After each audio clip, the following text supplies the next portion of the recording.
Well, after Goodnight Pun Pun, I needed a bit of a refresher. Something to wash the taste out of my mouth that Goodnight Pun Pun left because, man, that was not a well told story by any means. So, what did I decide to read? Obviously, I decided to read The Flowers of Evil, Aku no Hana by Shuzo Ushimi, something like that. And this manga, I knew a little bit about the premise. I knew about it back when it was popular. Basically, a girl blackmails a boy into doing things because of something he's done that's seen as a mistake, and it basically spirals out of control from there, kind of taking over his whole life, and some pretty fucked up things happen. That was my assumption and understanding of it. The only thing I knew about it since then was that there was an anime adaptation that is the most horrific thing ever put to film, or like I guess put on TV, because the characters look horrific. Nakamura looks like she has like some kind of like mouth problem. Like her mouth is like, I don't know. She looks fucked up.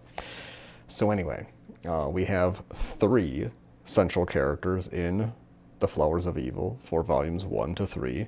I haven't read too much in volume 4 yet. There's about 11 volumes in total.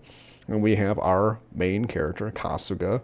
He is somebody who is he tries to be a pure-souled individual. He has this desire to get into a relationship with the class beauty, Nanako Saiki? I don't know how to say her last name, so I'm just going to call her Nanako. He wants to get in a relationship with her, but this is kind of more of a crush and an admiration kind of feeling, because he believes that his relationship with Nanako should only follow one track path towards like love. Like he's very fixated on love and lust being like almost two different things, and he doesn't really want to go down the path of lust. He doesn't want to like think about a girl that he likes in that way, because he thinks that he's like putting like sin in her, like, or he's being sinful, and then if he's being sinful, he can't really be with her, because then he's a dirty boy. It's pretty strange. And then there's Nanako, who is a pretty pure-hearted girl. She's got very, she just looks traditionally attractive. Everybody kind of respects her. She's, very busy and very dutiful. And we come to learn that some of those things aren't really as true. And she says herself that she's a very weak person, and doesn't really have a lot of opportunities for her to actually like get out how she feels. And it seems like maybe she's a character who's not as pure as people say. I don't know. Maybe that's just something we'll find out. Maybe.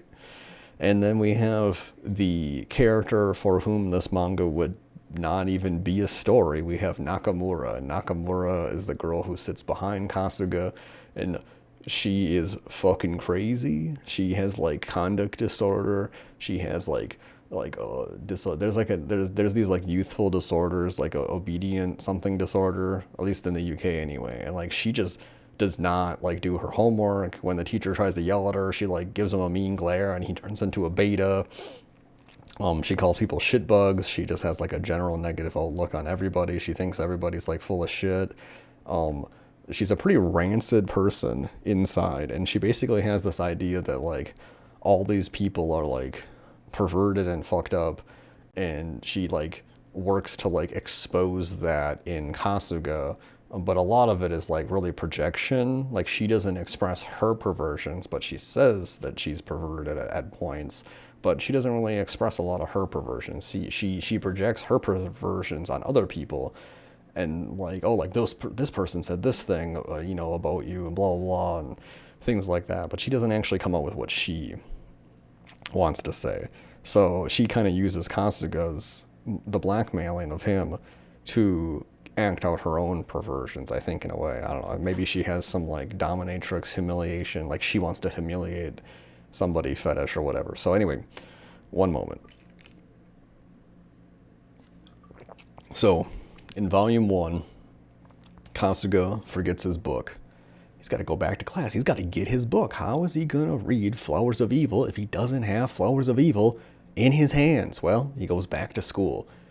And what's there? Lo and behold, there's one thing in the cubby that's been left over. It's Nanako Seiki's gym uniform. Oh boy. Smell? Smells can be erotic. Ideally, not coming from somebody's asshole though.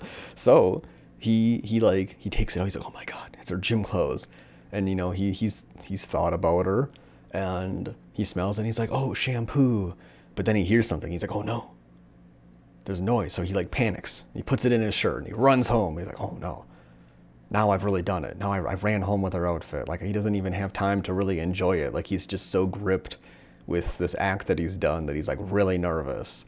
And then he goes to school the next day and he thinks he's really nervous. His friend's talking to him and he's just like, shut up, I don't want to talk to you. He's real panicked. And then you think, oh, Seiki's not here. Oh, it'll be okay. She ain't at school today. Things are going good. Oh no. Door opens, teacher's there with Nanako Seiki. She's crying. And then the announcement comes. Somebody stole her clothes. Some degenerate.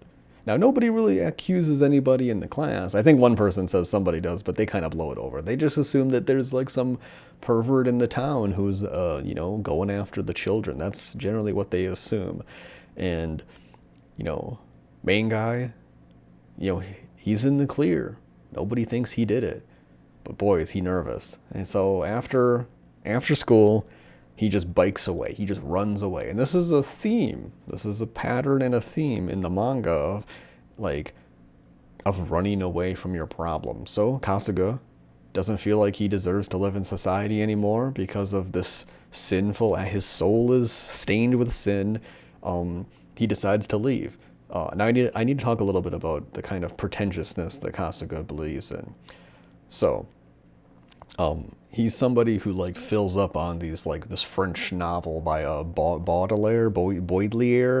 I don't know how to speak French, but anyway, The Flowers of Evil is a French collection of poems by a guy named Baudelaire. I don't fucking know, but anyway, he presents that novel to Nakamura later on and says, this is me, this is who I am, this essay is my essence or whatever. And she just throws it to the ground and kind of says that he's full of shit. And by volume 3, we have that arc. Main character, it's true, he is full of shit. He even comes right out and says it. He doesn't even understand a lot of the poetry. He just likes the idea of being this person, even though he doesn't understand the person that he's trying to be. He fills up on these pretensions of being this noble lover and believing in this kind of pure love that develops in one way. And even when he gets the things that he wants, because he didn't get them in this pure way, he doesn't even feel like he can enjoy them. It's really inhibiting. So Kasuga's running away. He's on his bike, and he runs by Nakamura. Now, this is a theme. Every time Kasuga runs away from society, Nakamura is there to bring him back into society. But how she does it is by causing him to reveal his perversions in some kind of blackmail scheme. And I feel like the manga, I'm only on volume 3, the manga's saying something, is that people will ostracize themselves from society because of things that they feel put them at odds with society, or society may ostracize you for the things that you do.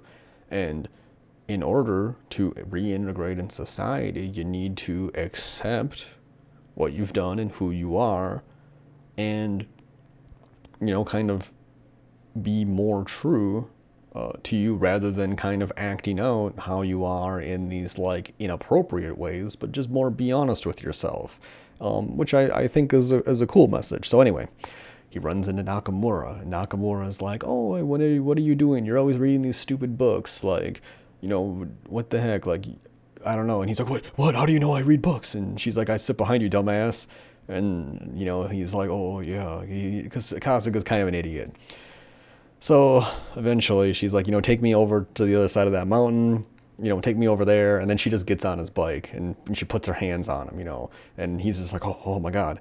And it kind of is like Goodnight Pun Pun, where, they make this like promise, this stupid promises that, are never going to be kept. So they make a dumb promise or something like that to, take me over to the other side of this mountain. And then before they even begin biking, Nakamura says, Kasuga, I saw you take Seiki's clothes. Oh no, she knows. She's going to blackmail him. So she's like, you're going to take me over there or I'm going to tell everyone. And then there's a little bit of a comedic moment. He just like runs off the bike while she's standing on the bike. He just runs off and runs home. And he's like just fucking panicked. He can't believe it. So what follows for the rest of the volume is basically a few more like blackmail things. And every time they happen, you just can't believe what's happening. Like it gets more and more ridiculous. At one point she's like, you need to put on her gym uniform and then we're going to I thought they were going to make out or something.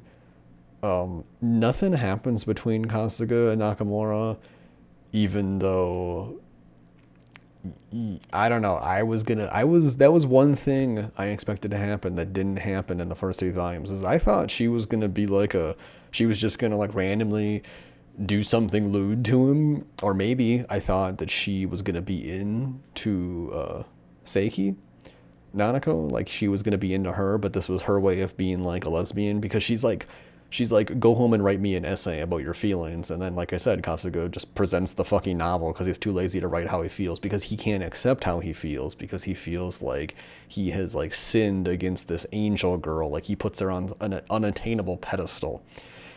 And then Nakamura's like, oh, you're full of bullshit, and just slaps the book away.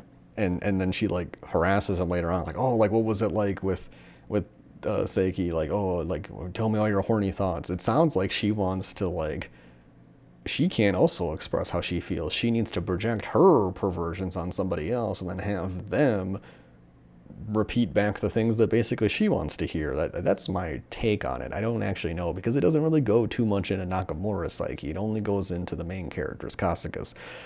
So volume 1 ends, you're not going to fucking believe this, but somehow Kasuga and Seiki end up going on a date, and you're just like, what the fuck?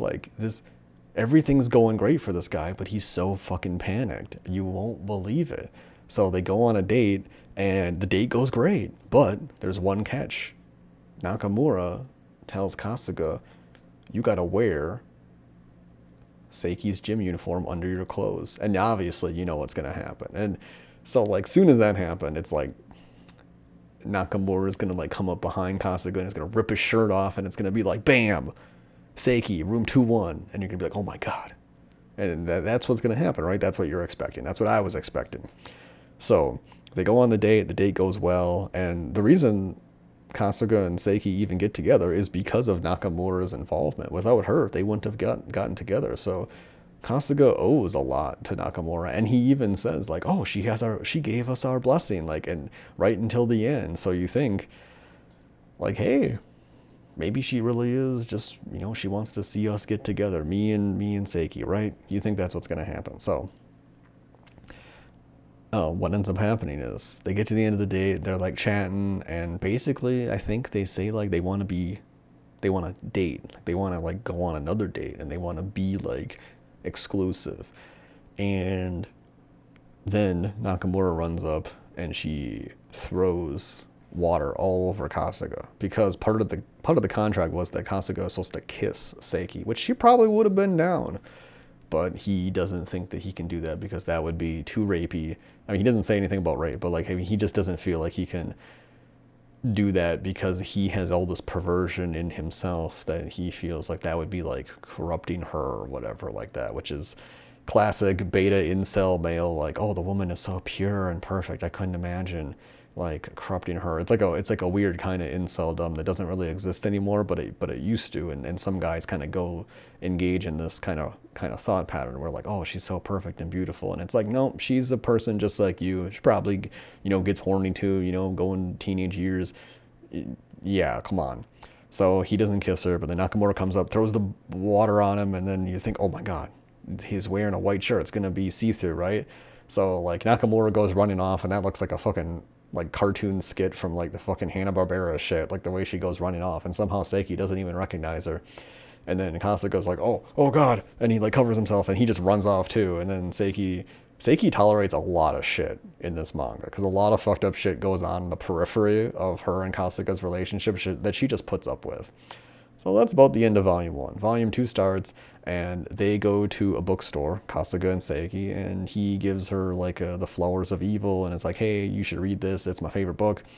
And oh my god, what even happens after that? I think the big thing in Volume 2 is that Nakamura meets up with Kasuga in the library, and she says, like, well, first off, Nakamura and Seiki were seen together, and so Kasuga's really fucking nervous. He thinks that she's ratting on him because he didn't kiss her. And what ends up happening is that Nakamura's like, oh, we became friends, and she told me, like, all the things that she won't tell you, like she wants to have sex with you, and he doesn't even want to hear that. Like, he doesn't want to hear. Think about how fucking like incorrect your mental state has to be that you don't even want to hear that the girl that you have a crush on wants to bang you. Like, most guys, oh dude, that's awesome. This girl that I like wants to bang me. We already been on a few dates. Like, wow, she's sexually interested in me. Awesome. This guy, he's like, oh god, no, and he like tries to shut her down. So, yeah, that's kind of fucking dumb.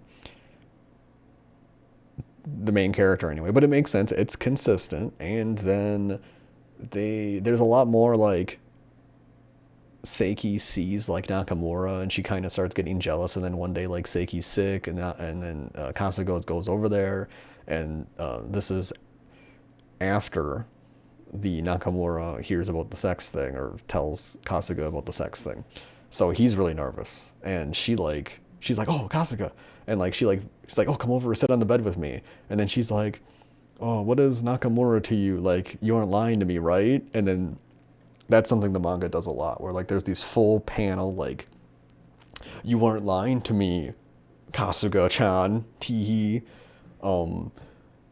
So like that happens here, and Kasuga's like, oh god, what do I do? Oh god. And he's like, haha, no, I'm not. We're just friends, teehee. Oh my god, of course, nothing going on.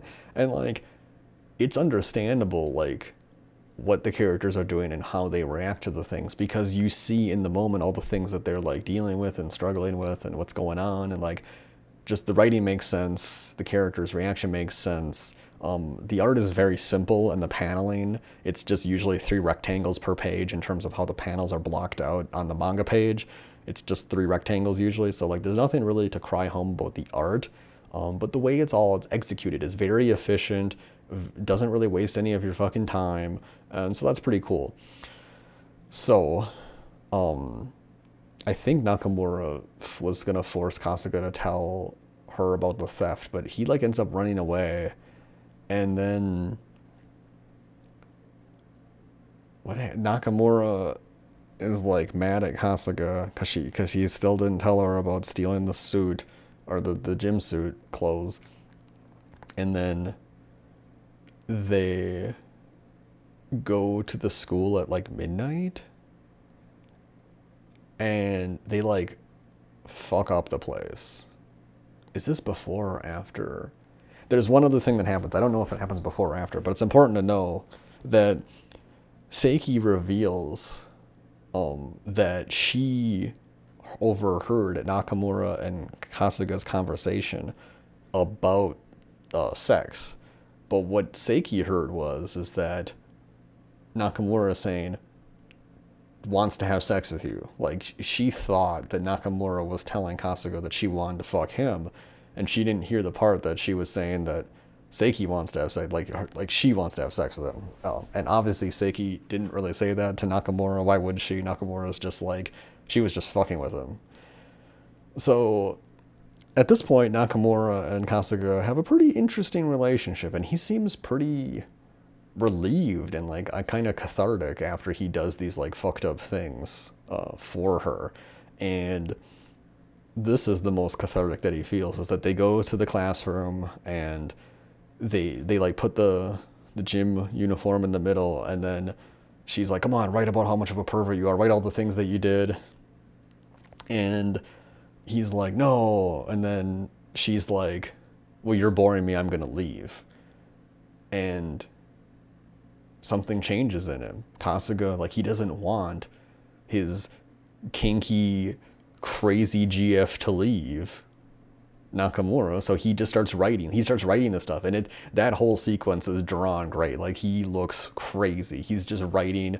He's a stinky pervert who rubs her clothes all over. He didn't even do that stuff. That's the thing, is that so he went from being somebody who, stole a gym uniform, and he thought he was so sinful, and so he thought he was this pure person, and he had these ideals about himself, and now he's trying to be this person for Nakamura, who is this perverted, disgusting person, but he's not really even that perverted, disgusting person. Like, he didn't really rub the gym uniform all over himself. Like, he wasn't like taking her like bloomers and like jacking them on his dick or anything like that. Like, that, we don't see that happen. It's a shonen manga, for God's sake.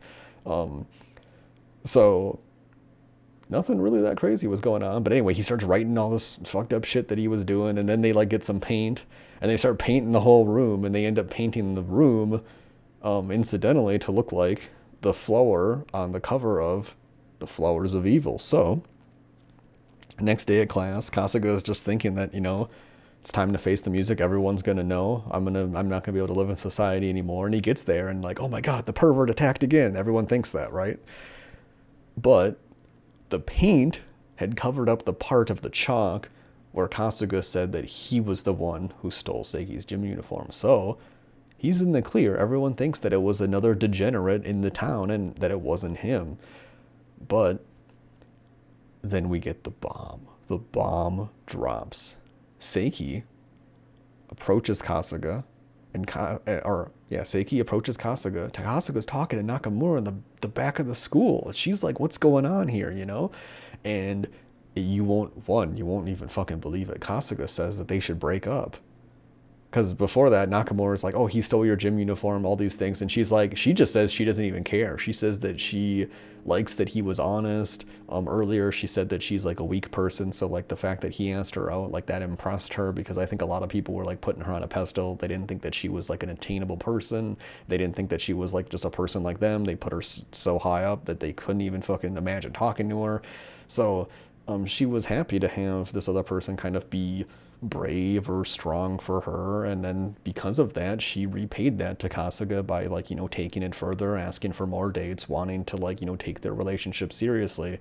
And while Nakamura is telling her about the perverted stuff that she had Kasuga do, she's like, oh, I don't care about that, and like she'll like forgive him or whatever. And it's like, oh, maybe she's into some weird shit too. There's gonna be like some kind of love triangle. It's a love triangle that doesn't feel like a love triangle. It's so fucking weird. It's a good love triangle situation. So, but Seiki, how does that even end up? Oh, Kasuga says that they should break up, and it's like, what the fuck? Kasuga's gonna break up with Seiki, the girl that he's been idolizing? Like, what is happening? And then she's like, no, you're not gonna break up with me or something, whatever. And then I don't quite remember how they get to this point. I remember. Kasuga, he put his stained clothes in the laundry. Back up 1 minute. The reason Seiki knew that Kasuga was the one who took her gym uniform was because she recognized the flower of evil that was drawn in the classroom. So that's how she put it together, that Kasuga and Nakamura were behind it. So when Kasuga goes home, it seems like everything's kind of reset. Things are going good. But then Kasuga's mom comes in and is like, hey, you have these ink covered clothes. Like, you were the one that did it. Like, what the fuck's going on? Like Kasuga's been sneaking out to like do things with Nakamura at night to like satisfy her contract blackmail. And at this point he's just like, oh god. And I think Seiki at one point came by like his window, like she tried to visit him when he was sick, and then she just like yells that like, oh, I'll be waiting for you, like I'm sorry, and blah blah blah. And I don't know, it's a little awkward because she's like just yelling from the street, but basically she says all these things that like sound really good, but then his mom comes up and it's like, oh my god. So then he runs away, and of course, once again, he's running away from society. Who does he run into? He runs into Nakamura. This actually happened a few other times, but this is the second biggest time. So he runs into her, and then she's like, oh well, like let's go past the mountain or whatever, right? Like we need to run away from society. So they're running away, they're going up the mountain, it starts to rain, and they go in a little cave, and like her shirt's like total see-through, and he's like looking at her, he's like, oh my god, I can, he can see her bra, and he's getting real horny.